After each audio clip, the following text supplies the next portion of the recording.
عليه وسلم إنما بعثت لأتمم مكارم الأخلاق أو كما قال عليه السلام.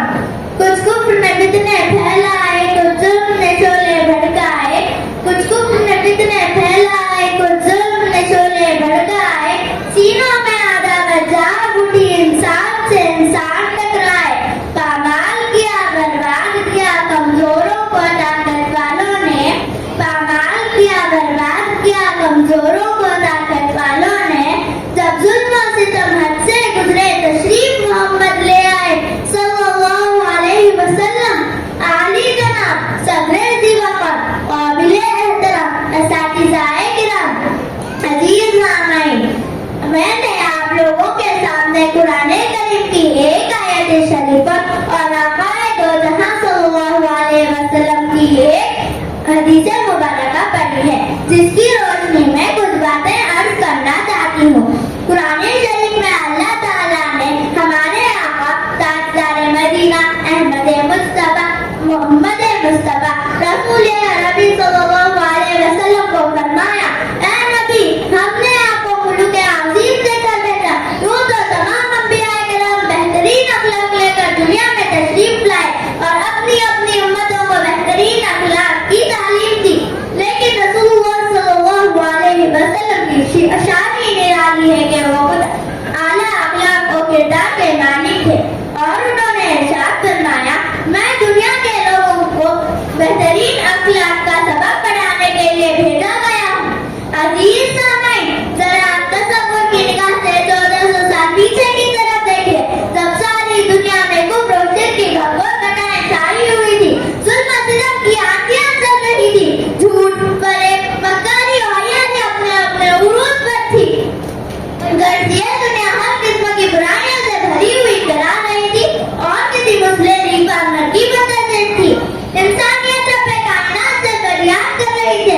ایسے میں رحمت الہی جوش میں آئی اور مکے کی سمیات سرزمین پر محمد عربی صلی اللہ علیہ وسلم رحمت للعالمین بن کر تشریف لائے. اس کی روشنی کے کرنوں سے کفر و شرک، ظلم و زبردستی کی تاریکیوں کو دور کرنا شروع کر دیا. ایک طرف آپ نے بھولی بھٹکی انسانیت کو توحید و رسالت پر ایمان لانے کی دعوت دی، دوسری طرف آپ نے لوگوں کو شرافت و ہمدردی، اخوت و غمخواری، اخلاق و کردار کا ایسا سبق پڑھایا کہ آخر اتنے کم وقت میں صحابہ کرام کو ایسی مثالی تعلیمات تیار کر دی جس کی مثال دنیا کے تاریخ میں نہیں ملتی ہے. علامہ اقبال رحمۃ اللہ علیہ نے اسی پاک جماعت کے بارے میں کہا، خود نہ تھے جو راہ پر اوروں کے ہادی بن گئے، خود نہ تھے جو راہ پر اوروں کے ہادی بن گئے. کیا نظر تھی جس نے مردوں کو مسیحا کر دیا، ایک طرف نے آدمی کا بول بالا کر دیا، ایک طرف نے آدمی کا بول بالا کر دیا، خاک کے ذروں کو ہمدوش سریا کر دیا. حضرات گرامی، ذہن میں سوال پیدا ہوتا ہے کہ آخر اتنے کم وقت میں ایسا حیرت انگیز عظیم انقلاب کیسے پیدا ہو گیا؟ دراصل آقا صلی اللہ علیہ وسلم کی حکمت دانائی کے ساتھ جہد مسلسل اخلاق عظیمہ کا یہ کرشمہ تھا. میں اس موقع پر آپ لوگوں کے سامنے کچھ واقعات پیش کرنا چاہتی ہوں. مدینے میں ایک یہودی زید بن ثانیہ سے پیارے رسول صلی اللہ علیہ وسلم نے ایک مدت طے کر کے قرض لیا تھا.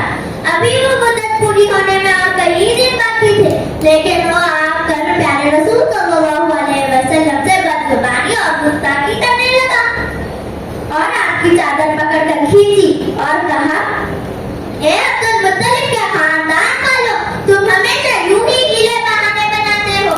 یہ سن کر عمر فاروق رضی اللہ عنہ غصے سے بےتاب ہو گئے اور اس کی طرف منہ کر کے کہا، اے خدا کے دشمن، تو رسول اللہ صلی اللہ علیہ وسلم کی جان میں گستاخی کرتا ہے.